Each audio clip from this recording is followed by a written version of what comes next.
नमस्कार, मैं माधुरी वैद्य। हम वो नहीं जो दिल तोड़ देंगे, थाम कर हाथ फिर छोड़ देंगे.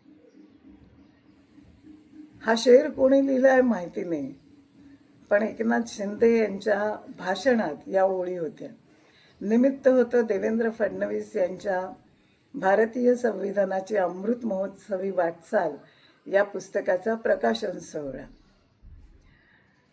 एकनाथ शिंदे यांनी जर ही फडणवीसांना दिलेली ग्वाही असेल, म्हणजे ते युती तोडणार नाहीत ही ग्वाही असेल, तर हा उद्धव ठाकरे यांना दिलेला अतिशय जबरदस्त असा टोमणा होता, एवढं मात्र निश्चित.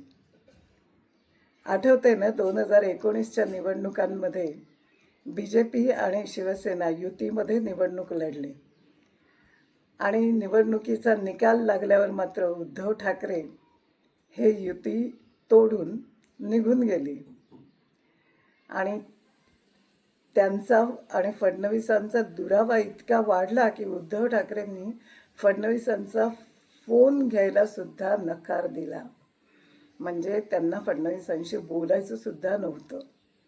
एकनाथ शिंदे आपल्या भाषणात पुढे असं म्हणाले की फडणवीस हे यारो के यार आणि दुश्मनों के दुश्मन आहेत आणि फडणवीसांची असलेली मैत्री त्यांच्याशी ही फार जुनी आणि खूप चांगली अशी मैत्री आहे. त्यानंतर पत्रकारांशी बोलताना फडणवीसांनी याला पुष्टी दिली. पण मग 1 महिना आधी ही मैत्री कुठे होती? कारण BJPचे अनेक नेते एकनाथ शिंदे यांच्या गटात गेले होते. गटात नव्हे, पक्षामध्ये, शिवसेनेमध्ये. आणि तिकडे पुण्यात तर दंगेकरांनी BJPच्या मोहळांविरुद्ध रान उठवलं होतं. आणि त्यानंतर जे झालं ते तर अगदी अचानकपणे झाल्यासारखं वाटत होतं. म्हणजे रवींद्र चव्हाणांनी इतर पक्षातल्या नेत्यांना BJPमध्ये घेण्याचा जणू सपाटाच लावला होता. त्यांनी इतके पक्षप्रवेश केले की BJPचं उपरणं त्या नेत्यांना घालून घालून त्यांचे हात थकले असणार. असं हा सगळा भूतकाळ झाला. चाणक्य नीती सांगते की भूतकाळात जगणं सोडा. त्यानंतर शिंदे असं म्हणाले की फडणवीस हे राजकारणातले अमिताभ बच्चन आहेत. अमिताभ बच्चन या कलाकारांनी ABC ही कंपनी स्थापन केली. ती कंपनी बुडाली आणि त्यांच्या डोक्यावर कोट्यावधी रुपयांचा कर्जाचा डोलारा उभा राहिला. मोठ्या पडद्यावर महानायक म्हणून अभिमानाने मिरवणाऱ्या श्री अमिताभ बच्चन यांना कौन बनेगा करोडपती या TV शोमध्ये काम करावं लागलं.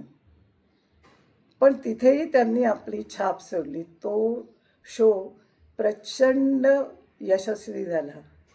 अमिताभ बच्चन यांचं कर्ज तर फिटलंच, पण त्याहीपेक्षा महत्त्वाचं म्हणजे त्यांनी ते बिग बी आहेत हे पुन्हा सिद्ध केलं. उद्धव ठाकरे यांनी फडणवीसांना एका अर्थी फसवलं. मुख्यमंत्री म्हणून वावरलेल्या फडणवीसांना विरोधी पक्षनेता व्हावं लागलं. पण तरीही ते डगमगले नाहीतच. उलट त्यांनी उद्धव ठाकरे सरकारला सळो की पळो करून सोडलं आणि शेवटी उद्धव ठाकरे यांना मुख्यमंत्री पदाचा राजीनामा दिल्याशिवाय गत्यंतरच राहिलं नाही.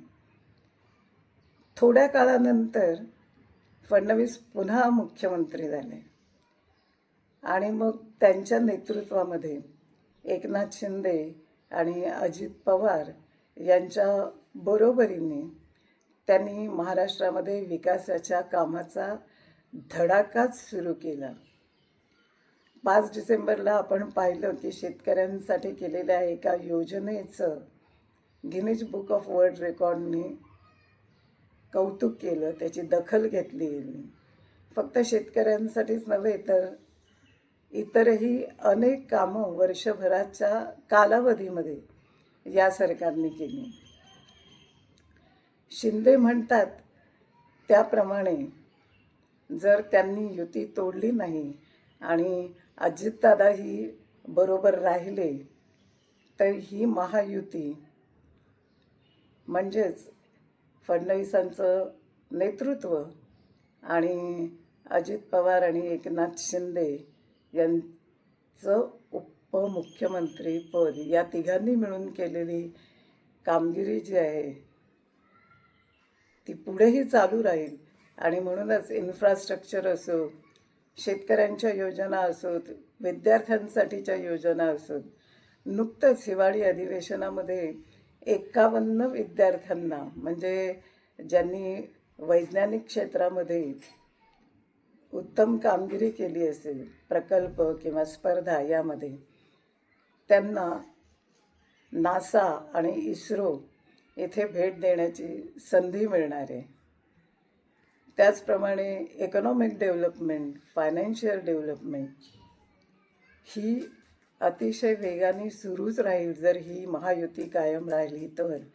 आणि मग भविष्यामध्ये या सरकारने केलेल्या कामाची चर्चा वर्षानुवर्ष देशामध्ये होत राहील. पण जगात शाश्वत असं काहीच नसतं. त्यामुळे जर ही महायुती टिकली नाही तर मात्र हे सगळं होणं अवघड आहे. कारण तिकडे शरद पवार अजूनपर्यंत शांतच आहेत. आघाडीतही कुरबुरी चालू आहेत. पण समजा राजकारणाचं समीकरण बदललं, युती तुटली तर काय होईल? कारण 21 तारखेला पहिल्या टप्प्यातल्या निवडणुकांचे निकाल लागलेत आणि त्यानंतर या महायुतीचा कस लागेल. डोंबिवलीचे अभिजित थरवड यांचा झालेला जो पक्षप्रवेश होता BJPमध्ये त्याला स्थगिती देण्यात आली आहे. पण अगदी कालच मीरा भाईंदरच्या BJPच्या पदाधिकाऱ्यांना शिवसेनेमध्ये प्रवेश देण्यात आला. त्यामुळे आता भविष्यात काय होणार आहे हे फक्त आपण